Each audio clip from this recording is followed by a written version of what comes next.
শিক্ষার্থী বন্ধুরা, অনলাইন ক্লাসে তোমাদের সকলকে শুভেচ্ছা।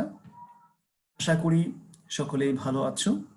আলহামদুলিল্লাহ, আমিও ভালো আছি। আজকে উচ্চ মাধ্যমিক তথ্য ও যোগাযোগ প্রযুক্তি বিষয়ের অধ্যায় 5, যার শিরোনাম প্রোগ্রামিং ল্যাঙ্গুয়েজ বা প্রোগ্রামের ভাষা থেকে আমি আলোচনা করব ইনশাআল্লাহ। তো আমরা এ পর্যায়ে কিছু ছবি দেখে নেব এবং এই ছবি থেকে আমরা ধারণা করব এই ছবিসমূহ কি প্রকাশ করছে। আমরা শুরুতেই দেখতে পাচ্ছি এখানে একটি চিত্র আছে, উপর থেকে নিচের দিকে কিছু ধাপ দেওয়া আছে, স্টেপ 1, 2। তারপর এখানে একটি ছবি দেওয়া আছে যে একজন ব্যক্তি এখান থেকে স্টার্ট করে সে এখানে আসছে। এখানে একটা সিম্বল আছে, ডায়মন্ড সিম্বল। সে ডান দিকে বাম দিকে কোন দিকে তার দিক ঘোরাবে সে এখানে সিদ্ধান্ত নেওয়ার একটি বিষয় আমরা দেখতে পাচ্ছি। তো এই ছবি থেকে আমরা কি বুঝতে পারছি বা ছবি কি দেখাচ্ছে, এই চিন্তাধারাটা আমাদের আজকের আলোচনার বিষয়টি তুলে ধরবে। এখানেও আমরা দেখতে পাচ্ছি একজন ব্যক্তি যে সামনের দিকে অগ্রসর হচ্ছে।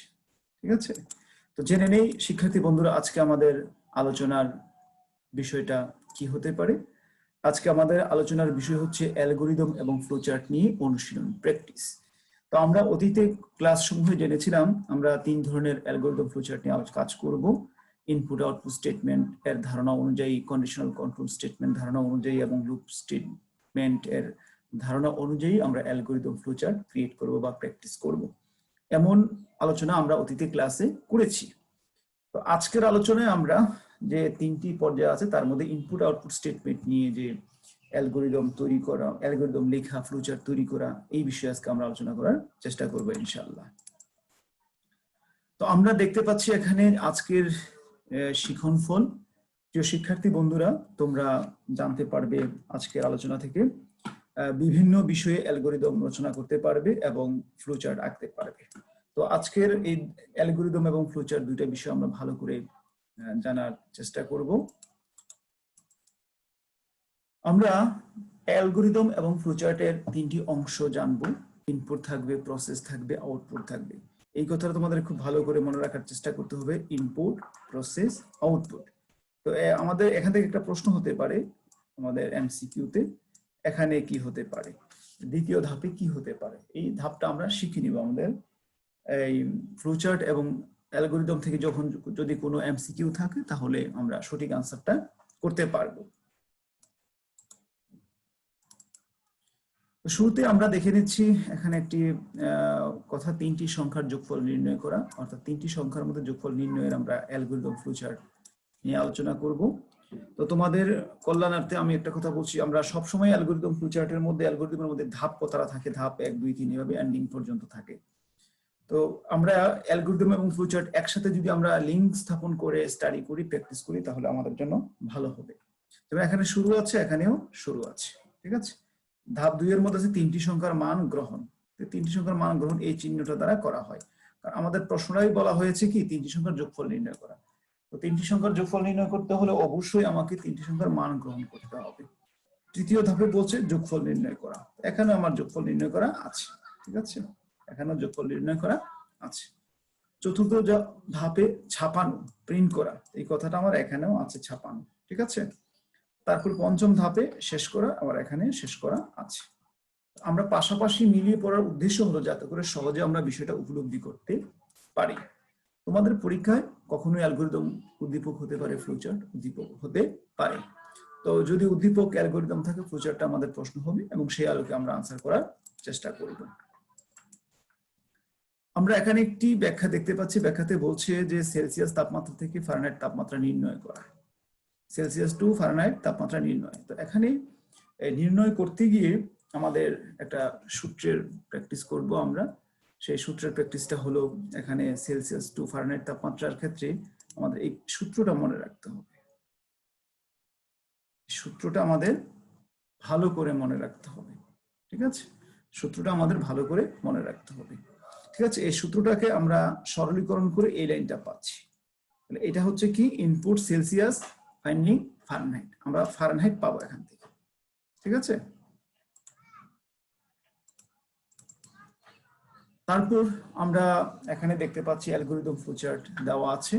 তোমরা খেয়াল করো, প্রশ্ন হচ্ছে সেলসিয়াস টু ফারেনহাইট তাপমাত্রায় রূপান্তরের অ্যালগরিদম ফ্লোচার্ট।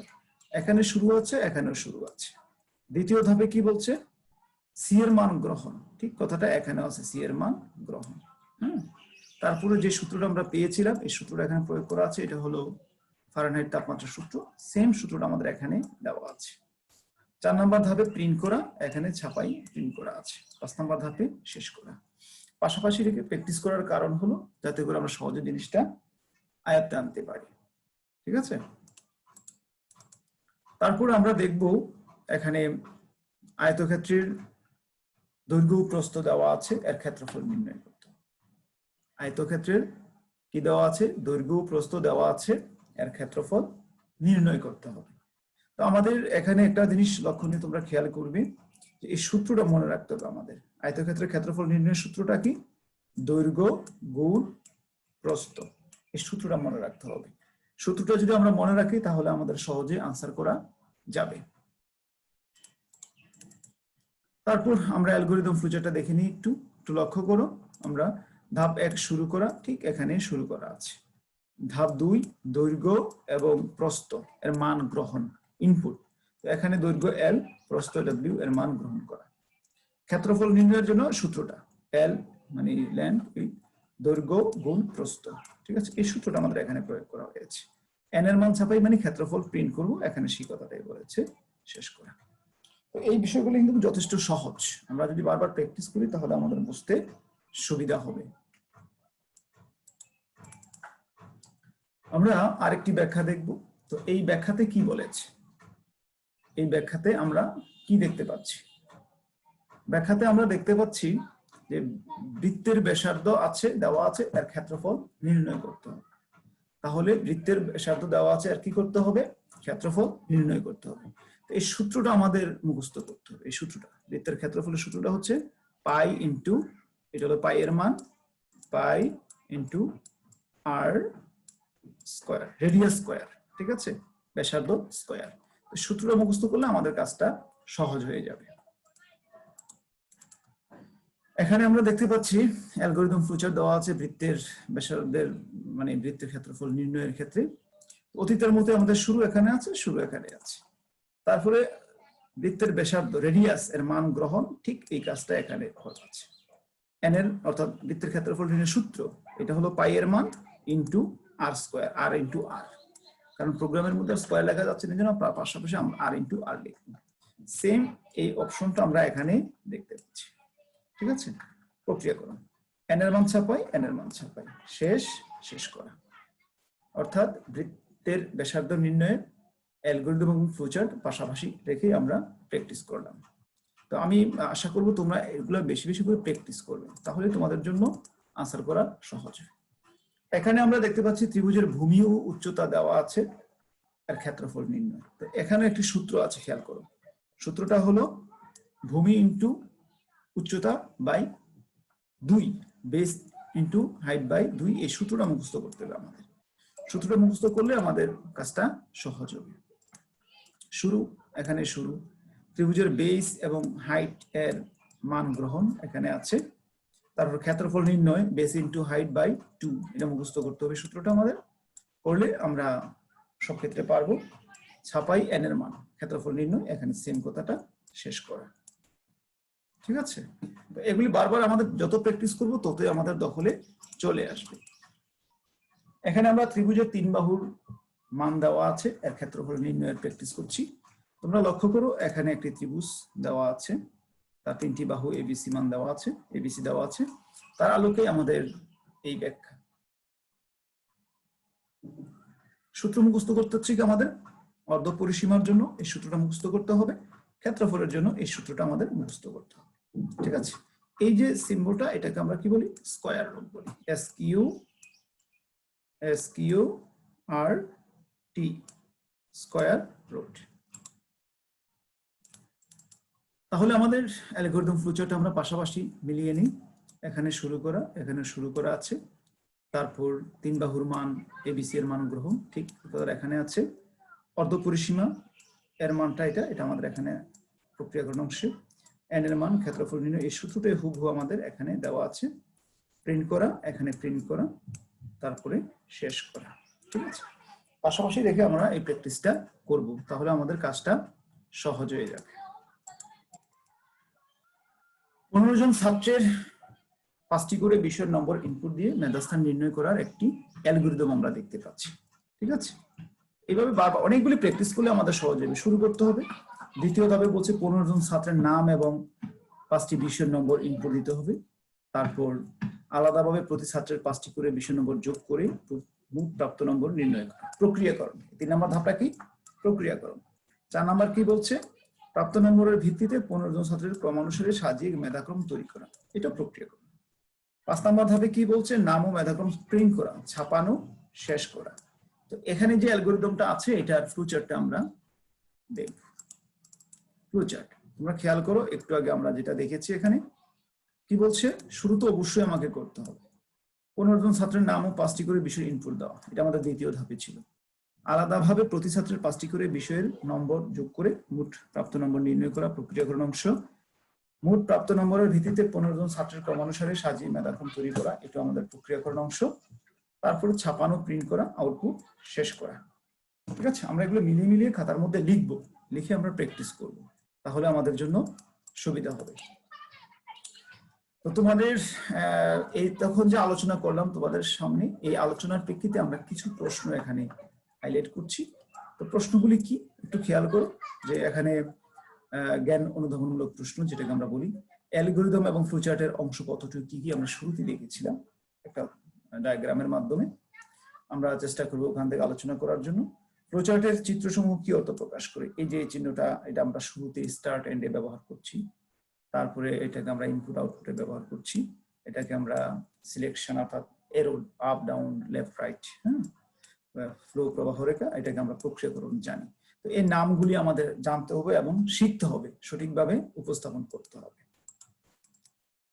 প্রয়োগমূলক একটা প্রশ্ন আমরা দেখে নিই। প্রয়োগমূলক প্রশ্নটা হচ্ছে কি, যে আমাদের গতে থাকে মূলত। তো এখানে বলছে যে বর্গক্ষেত্রের এক বাহু দেওয়া, এর ক্ষেত্রফল নির্ণয়ের অ্যালগরিদম লেখা, ফ্লোচার্ট আঁকো। অর্থাৎ তোমরা আজকের আলোচনার আলোকে লেখার চেষ্টা করবে, ঠিক আছে। দুটি সংখ্যার যোগফল ও গড় নির্ণয়, আমরা যোগফল করেছিলাম, আর গড়ের মধ্যে ডিফারেন্সটা হবে শুধু এভারেজ কথাটা আসবে, অর্থাৎ যতটা সংখ্যা ততটা সংখ্যাকে যোগ করে তত দিয়ে ভাগ করলে আমরা গড় পেয়ে যাব। মনে করো দুটি সংখ্যার যোগফল, তাহলে কি হবে? মনে করো এ যোগ বি, সামের অধীনে, এস এর অধীনে এ যোগ বি, তাহলে এটা গড় কি হবে? এভারেজ। এটা সূত্রটা হবে এরকম, এভারেজ কি হবে? এস কে কত দ্বারা ভাগ করতে হবে আমাদের? 2 দ্বারা, কেন? চলক এ বি। এইভাবে আমরা প্র্যাকটিস করব, ঠিক আছে। তারপর আমরা বহু নির্বাচনী কয়েকটা প্রশ্ন দেখি। প্রশ্নগুলি বলা হয়েছে এখানে যে ফ্লোচার্টটি হবে অঙ্কন করা হলো, প্রশ্নবোধক চিহ্ন স্থানে কি হবে? এখানে তোমরা খেয়াল করো এই প্রশ্নটা, এটা এখানে প্রশ্নবোধক স্থানে কি হবে? যেমন এ যোগ বি, এ গুণ বি, এ এভারেজ, এ যোগ বি বাই 2। এই যে এখানে কি বসবে আমার সেই কথাটা বলা হয়েছে।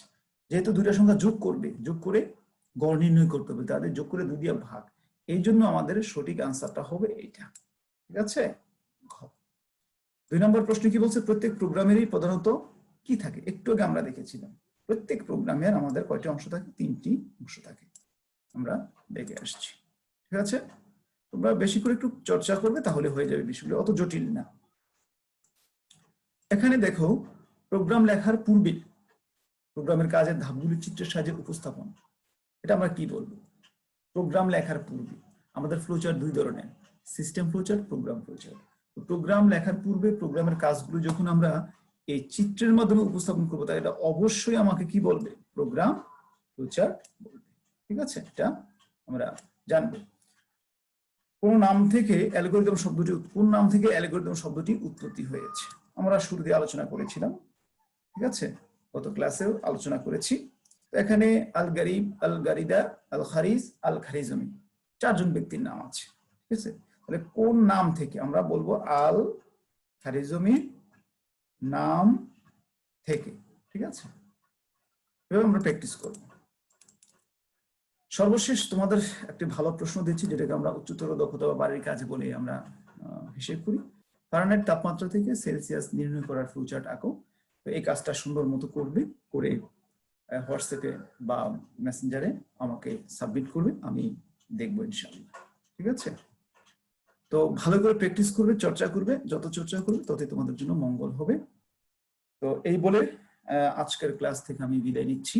সবাই ভালো থাকবে, সুস্থ থাকবে। আসসালামু আলাইকুম ওয়া রাহমাতুল্লাহ।